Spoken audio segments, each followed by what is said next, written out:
Good afternoon mga kamoto hooligans. It's been a long time. So, ngayong hapon is meron tayong motor dito sa shop, which is itong Harley, itong Street 750. Yan, so nagpa-fabricate sila ng handlebar tsaka lalagyan ng CC bar. So ginagawa na si Potoy para dito. Ngayon is pinadala niya yung motor para ikabit na ba? Handlebar. Ikabit na yung handlebar.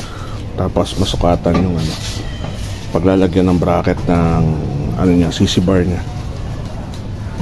Right? So dito tayo ngayon sa shop. Ayan yung mga natin. Marami tayong mga project actually na parating.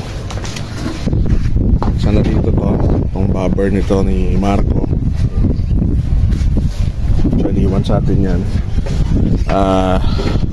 Etong sa Aprila hindi namin ni-release kasi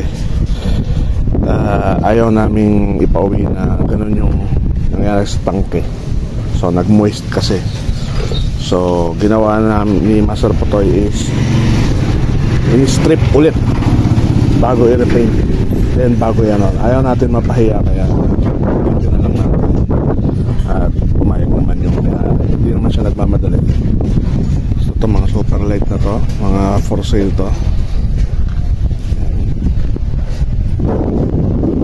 Tapos yung super light ni John is nandito. So ang ginawa dito is in-extend yung swing arm. So andon, isasalpak na lang din yan. Pero marami siyang pinadagdag eh. So abangan nyo rin to. So bagong na naman to, addition na naman sa modification niya. Tapos ito isang Predator. Ayun yung swing arm na in-extend. So mostly ganun, puro cruiser tayo ngayon. Yan. So yan ang buhay natin sa shop. Actually today is Friday. Yan. So nag-aabang lang kami ng customer. Si Adi Daliempo man. So nag-aantay kami na mag-ihaw.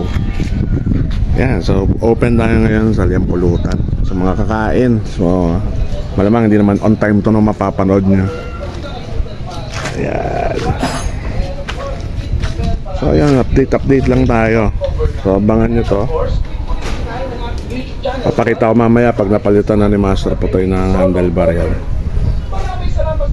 Alright, so nandito may ari. Malamang kasi nandito yung leather jacket eh.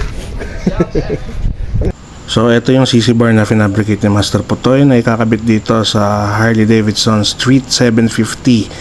Pero next vlog na natin pakita yung pag-install niyan. Sa ngayon yung handlebar na lang muna, since yun naman talaga yung topic natin ngayon.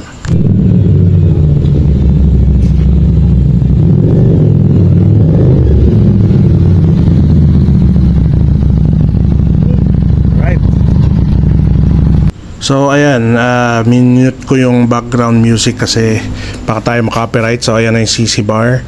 Inikot na ni Master Potoy para matesting kung may bibigay kasi lahat nga yan is wire tack.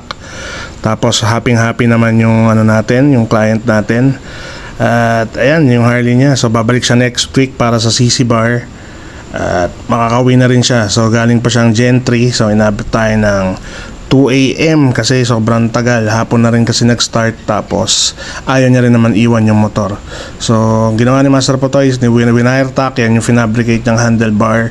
So in-install yan, hihigpitan niya na lang para safe makauwi si sir. Ayan. Alright, so yan, next week abangan nyo, i-vlog ko siya ng bukod yung CC bar niya para man painted na. Tapos yung kay Sir John din na Benelli Evo 200 para marami na tayo na i-feature. So pasensya na kung hindi tayo nakapag-vlog masyado. At ayan, this time is magliligpit na kami. So ayan yung Evo natin na ginagawa. At yan, mission accomplished na yan, yung mga CC bar nila. So yung manipis is para sa Harley at yung makapal is para kay Sir John. Ayan, so batse na si brother. Ingat tol thank you. Thank you. Sige. Antang spotlight. So ayan, abangan nyo yung CC bar nya tsaka yung shorted na shocks. Ingat tol, ingat.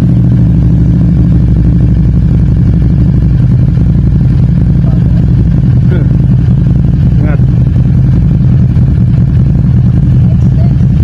Thank you rin tol.